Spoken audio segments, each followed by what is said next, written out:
The email hit my inbox at 7:01 a.m. on a rainy Thursday, before I'd even poured my first cup of coffee. Subject line, "Let's put our best foot forward," complete with 3 sparkling shoe emojis. Classic Tiffany. I skimmed it once, then again.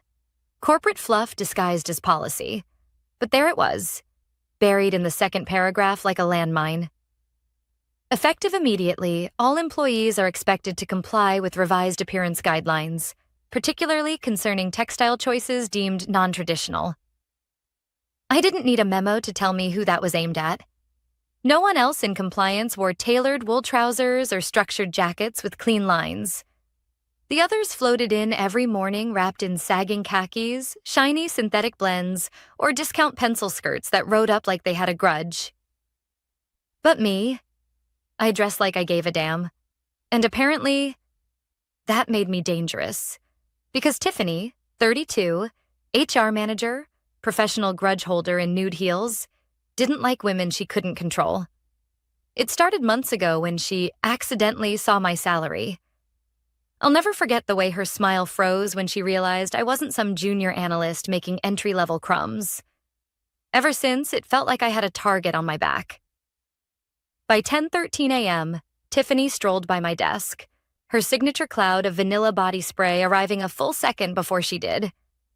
She hovered, then leaned in with that fake friend voice of hers. "Oh, hey, Mia," she said, dragging out my name like she was tasting it.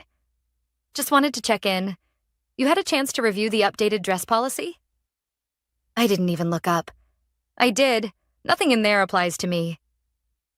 2 seconds later, like clockwork, Brenda appeared. Tiffany's shadow. The kind of woman who'd rat out her own mother for a pat on the head. "We're really trying to create a cohesive visual identity, you know?" Brenda chirped. "Sometimes, older styles send mixed messages." I finally met their eyes. My voice didn't change. "Mixed messages? To whom? The Pentagon?" Brenda's grin wobbled. Tiffany smirked. "Just making sure we're aligned," Tiffany said sweetly.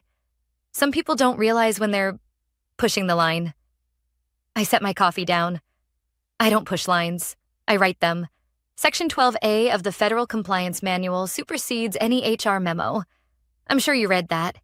If you read it all." Her jaw locked. The smile stayed, but it never touched her eyes. And just like that, they turned and walked off, whispering like they'd just dethroned a prom queen. I watched them go, and felt that familiar cold settle in my chest. I'd been here before. When a manager forgot my promotion paperwork. When I trained a junior analyst who got bumped ahead of me 6 months later. Office politics wasn't new. But this felt different. This was reckless.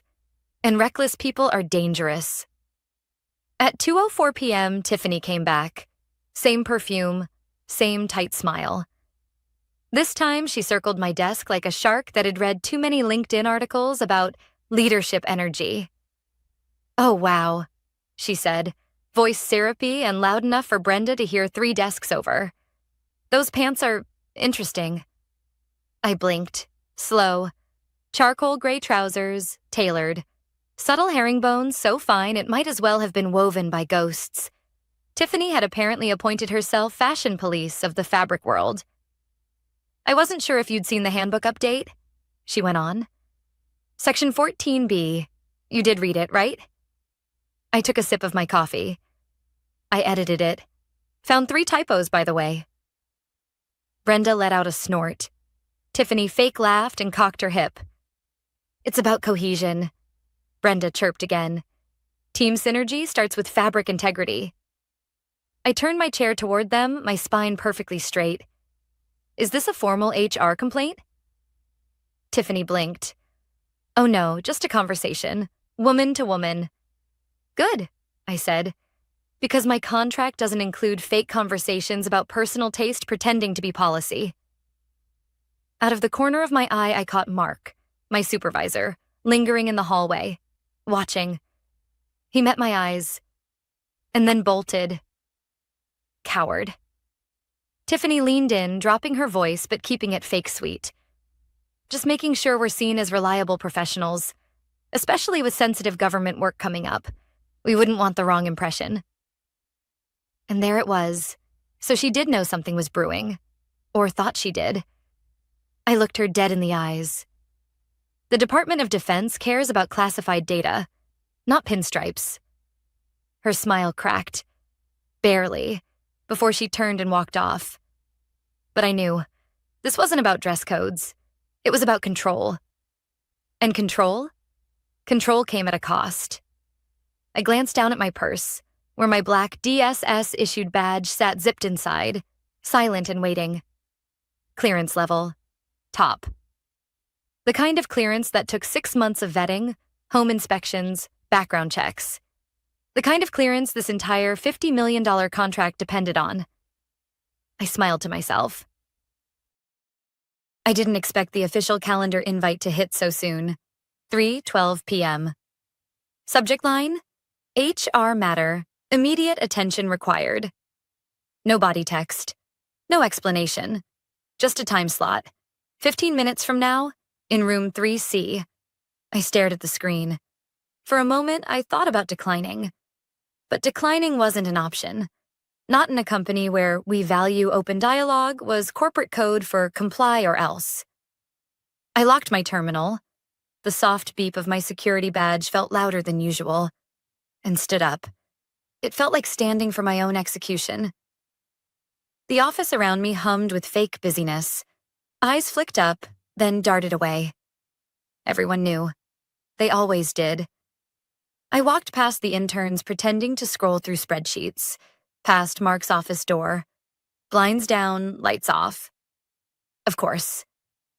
When I stepped into room 3C, Tiffany was already seated at the head of the table, iPad angled just so, like she was hosting a TED Talk on passive-aggressive management. To her right sat Brenda, nervously twirling a pink gel pen. To the left, Cal Morton, Senior Operations Manager. The same Cal who once congratulated me on a 70-page audit summary by saying, "That's a lot of words for compliance stuff." He looked wildly uncomfortable, like he'd been promised a quick witness role, not front-row seats at a firing. "Mia," Tiffany said with that faux warm smile. "Thanks for joining us." "I was ordered to," I replied, sitting down with the kind of calm you practice in front of a mirror. Brenda cleared her throat and unfolded a printed script, literal script, hands shaking just enough to make the paper crinkle. "This is a formal termination meeting," she began, voice rehearsed. "Conducted in accordance with corporate procedure outlined in Section 8B of the Employee Accountability Guidelines." I blinked once.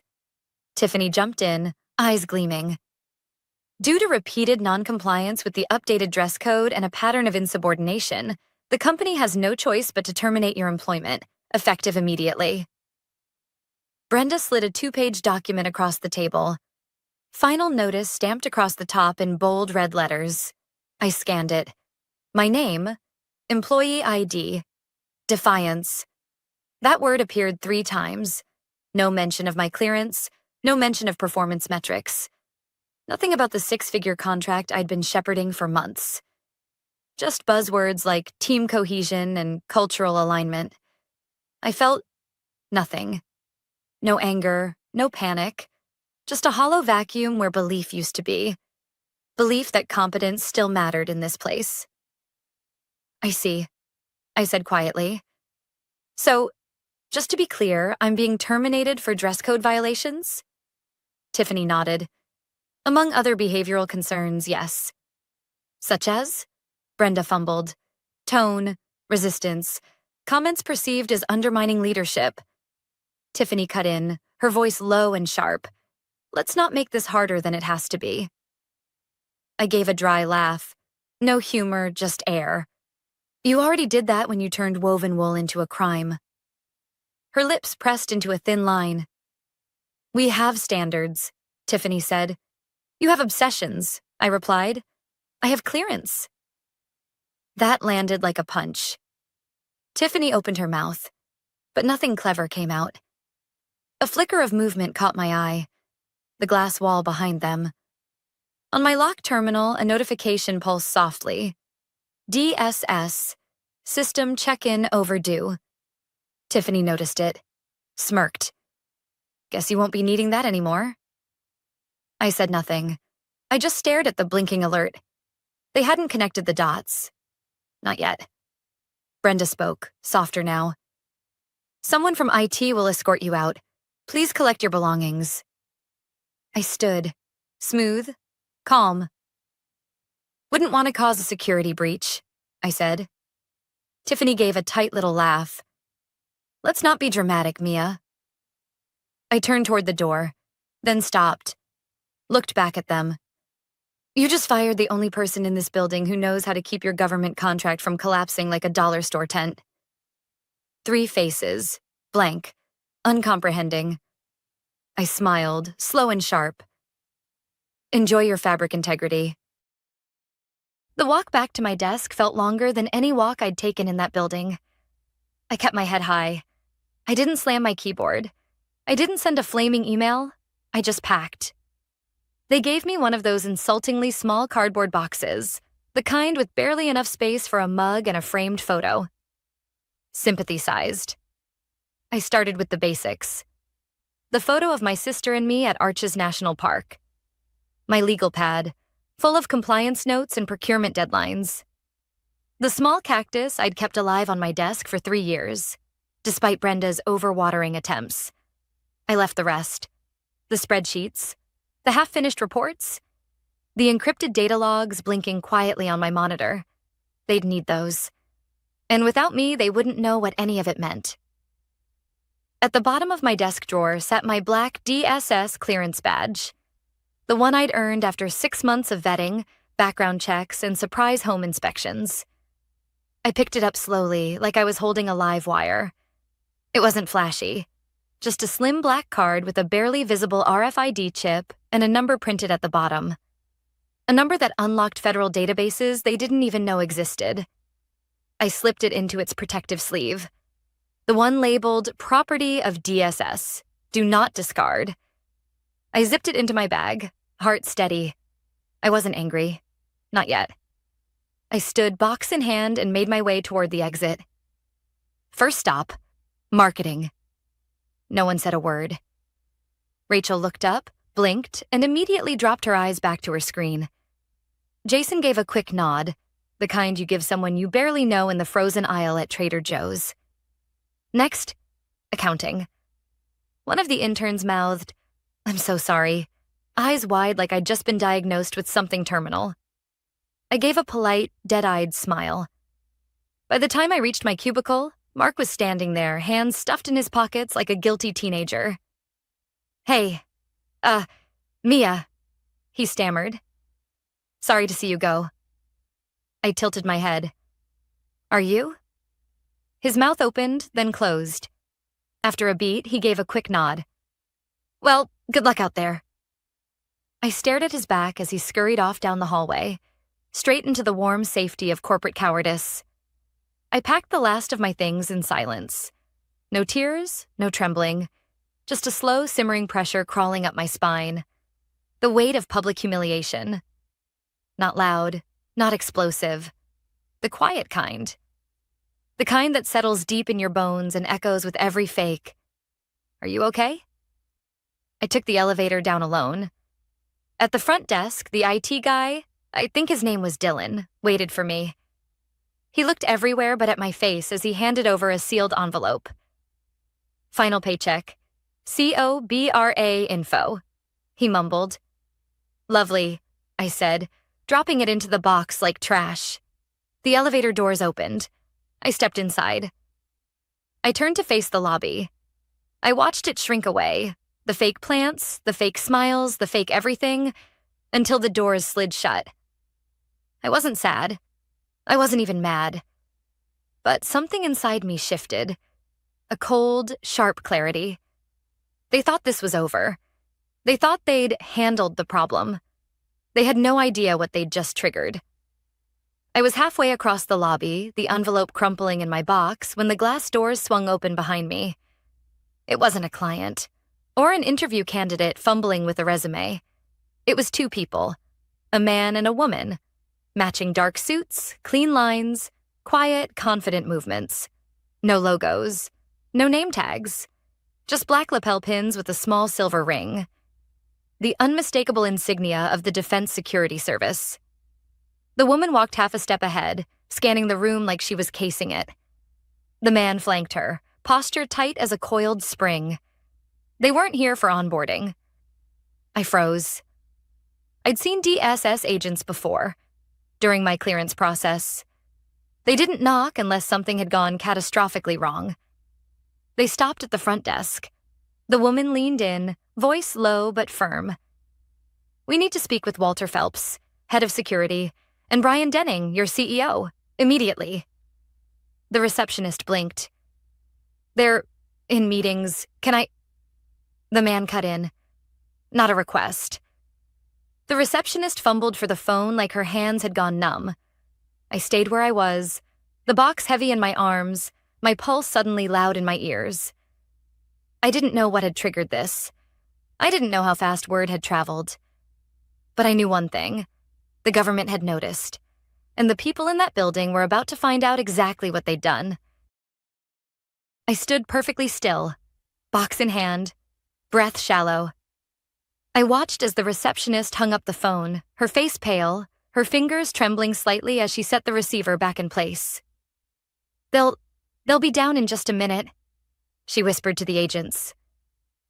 The woman gave a single nod. The man didn't even blink. I knew their kind.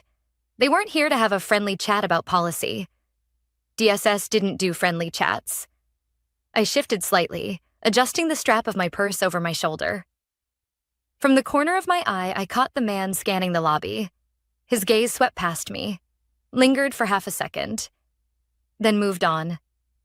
He didn't recognize me. Not yet. I stared straight ahead, willing my heart to stay steady. Whatever happened next, I wasn't the one in trouble. I'd followed protocol. Every line, every clause, every absurd security check. I'd colored inside the lines so precisely that if they'd wanted to find fault, they'd have had to draw new lines themselves. A sharp ding cut through the air. The executive elevator, not the regular one. The doors opened, fast, controlled, and out stepped Tiffany. She was trying to walk like nothing was wrong. Chin up, posture stiff, but her face, pale, too pale. The kind of pale that comes from realizing you've just kicked a hornet's nest with a baseball bat. Brenda stumbled out behind her, clipboard nowhere in sight. They both moved fast, cutting across the lobby with the fake confidence of people hoping they weren't about to lose everything. Tiffany didn't even glance at me until she passed. Her eyes flicked toward mine, for a second, and then jerked away like I'd burned her. I didn't smile. I didn't even blink. I just watched. She disappeared into a conference room with the two agents, the door clicking shut behind them. The lobby fell quiet again. That strange, humming silence you only hear in offices after something explodes. I could see heads popping up behind cubicles, pretending to look for printer paper or stretch their backs. Anything but openly admit they were desperate to know what was happening. The voices inside the room started low, then sharper. I couldn't make out the words, but fragments floated out, jagged as broken glass. Unauthorized access, clearance breach, protocol violation. I stood there, box in hand, my pulse flattening out into something calm. Like a wire stretched so tight it didn't even tremble. It didn't take long. Maybe 5 minutes. And then he arrived. Brian Denning, the CEO, sweating, breathless. Necktie yanked crooked like he'd tried to strangle himself on the elevator ride down. He bulldozed straight past the receptionist, ignored the front desk, eyes locked on me like I was the last lifeboat on the Titanic. "Mia," he said, smiling, too wide, too forced. "Would you mind stepping into my office? Just for a quick chat?" I didn't move. "I no longer work here," I said, loud enough for half the lobby to hear. "You'll have to make an appointment." His jaw worked, throat bobbing as if he couldn't decide whether to plead or order. "Please, it'll only take a minute." I stood, slow, deliberate.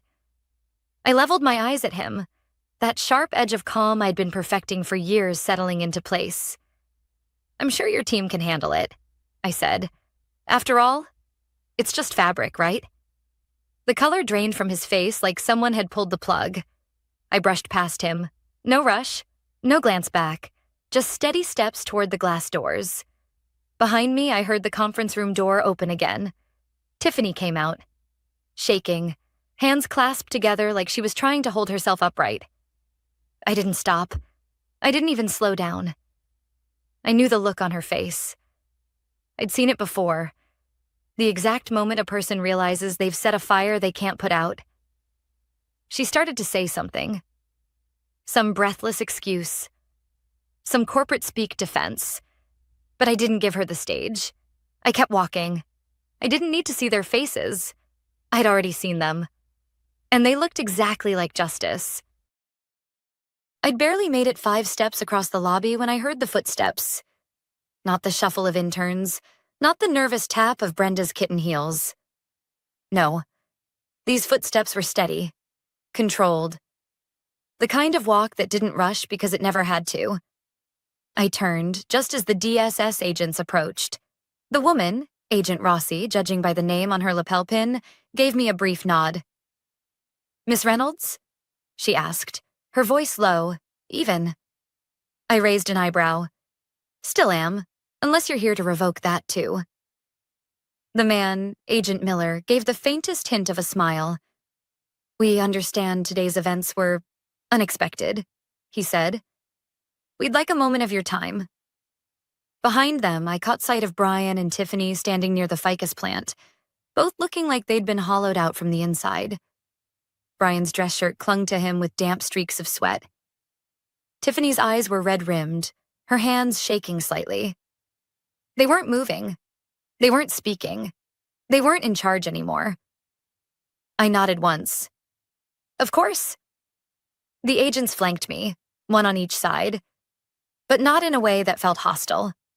More like respect, or maybe precaution.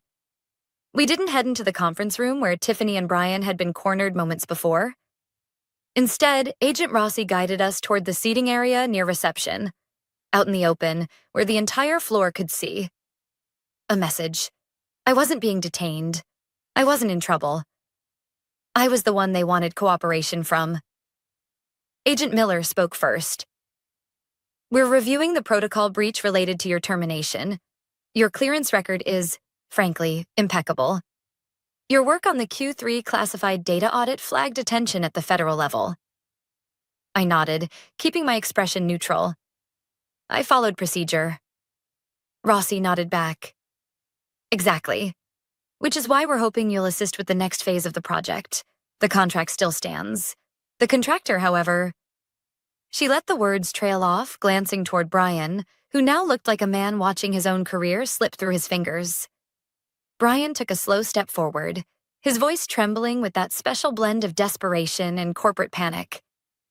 "Mia, let's be reasonable here."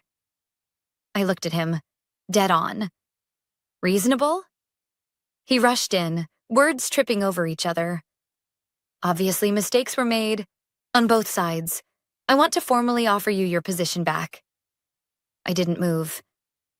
"And a raise," he added quickly. 15%, senior title. We'll put it in writing right now." The entire lobby fell silent. Even the receptionist had stopped typing. A junior exec outside the glass doors paused mid-vape. I tilted my head, letting the words hang there for a moment. "The salary you can afford?" I said slowly. "Wouldn't even cover the therapy I'd need to forget working for you." Dead silence. Brian opened his mouth. Nothing came out. He turned toward the agents. Maybe we could work something out?" Agent Rossi shook her head, calm but final. "We'll handle this. The government still needs this project completed, just not by you." I allowed myself the smallest smile. For the first time all day, it felt good. Not revenge, not triumph, just right. Agent Miller gave me a nod. "We have a field office nearby. You'll be compensated for your time, of course." Brian looked like he'd been punched in the throat. Tiffany, still hovering nearby, Looked like she might faint. Mascara smudged, lips parted like she was about to argue. But nothing came. Brenda? Nowhere in sight. Probably hiding in a supply closet, clutching her clipboard like a security blanket. I adjusted the strap on my purse. "Let's go," I said. As we walked toward the exit, the entire office seemed to hold its breath. I didn't look back, because I didn't need to. They weren't the ones walking out with the agents. I was. We stepped out into the afternoon heat, Agent Rossi on my left, Agent Miller on my right. And for a brief moment, it felt like the whole world had shifted beneath my feet. Not because I'd been fired, not because I'd walked out in front of half the office, but because, for the first time in years, I wasn't carrying their weight on my back. I was free. We crossed the parking lot in silence. Halfway to their government-issued black sedan, Agent Miller's phone buzzed. He glanced at the screen, his expression tightening by half a degree. "1 minute," he said quietly. He turned on his heel and walked briskly back toward the building. I didn't follow. Neither did Agent Rossi. We both stood there, watching as the glass doors swung open again, swallowing him back into the corporate mausoleum I'd just escaped. Inside, the office fell into that eerie kind of silence I'd come to know too well. The silence of people waiting for the sky to fall. Through the glass, I watched Agent Miller stride past the front desk, past the frozen receptionist, straight into the executive conference room. No knock. No hesitation. Brian was inside, hands on his hips, trying hard to project authority he no longer had. Tiffany hovered behind him, smaller somehow, like the air had been sucked out of her. Miller dropped a manila folder onto the glass table. The conversation started low. Brian's mouth moved faster than his words. Tiffany's eyes darted like a trapped animal. Then, Miller opened the folder. I couldn't hear the words. I didn't need to. I watched Brian's face change, not gradually, but in a single snap. First confusion, then recognition, then devastation. He sat down hard, like someone had pulled the bones out of him. Tiffany backed up until her shoulders hit the glass wall. Her lips moved. I could read it even from here. "How?" No answer came. When Miller stepped back out, he walked like a man who had just delivered a death sentence. I raised an eyebrow as he approached. "All good?" He gave a single nod. "They've been notified." "Of?" I asked, already knowing the answer. "Full federal audit, breach of protocol. Contract invalidated, they're under immediate review." I exhaled, slow and steady. Behind him, Brian followed, eyes hollow, face damp with the sweat of a man who knew exactly what this meant. $50 million in government contracts. Gone. Future federal partnerships? Gone. Company reputation? Shredded beyond repair. And Tiffany? She trailed behind Brian, mascara streaked, face pale, her world unraveling thread by thread. She didn't look at me. Couldn't. Miller and Rossi flanked me again as we walked toward the car. Rossi broke the silence first. "You handled that well." "I handled it quietly," I replied. "There's a difference." Rossi smiled. A real one. She reached into her coat and handed me a card. Simple. Cream-colored. No title. Just a name, a direct number, and a faint DSS seal embossed like a silent promise. "We subcontract oversight roles," she said, her tone deliberate. "Especially when primary contractors are collapse." I turned the card over between my fingers. "The pay better?" Rossi's smile deepened. "Better and cleaner." I gave a small laugh. "You work for the government. Clean isn't exactly the word I'd use." "We work with people who understand protocol," she said. "People who don't flinch when idiots in HR try to wield power they don't understand. People who know when to stay quiet. And when not to." I slipped the card into my pocket next to my badge. We didn't shake hands. Didn't make promises. Just a quiet understanding. By the time I reached my car, the sky had started to clear. The clouds pulled apart in soft streaks, and the sun cut through like a spotlight on a stage I'd finally stepped off. I didn't look back. I didn't need to. They'd spend months picking up the pieces, trying to explain how they'd fumbled a federal contract over a pair of dress pants. Trying to rewrite history and performance reviews and board meetings. But I'd be gone. And they'd never forget my name. I unlocked my car, tossed the envelope with my final paycheck onto the passenger seat, and sat for a moment, just breathing in the quiet. I wasn't just walking away from a job. I was stepping into the world I'd built, thread by thread, in the shadows of people who thought they owned me. They didn't. They never did.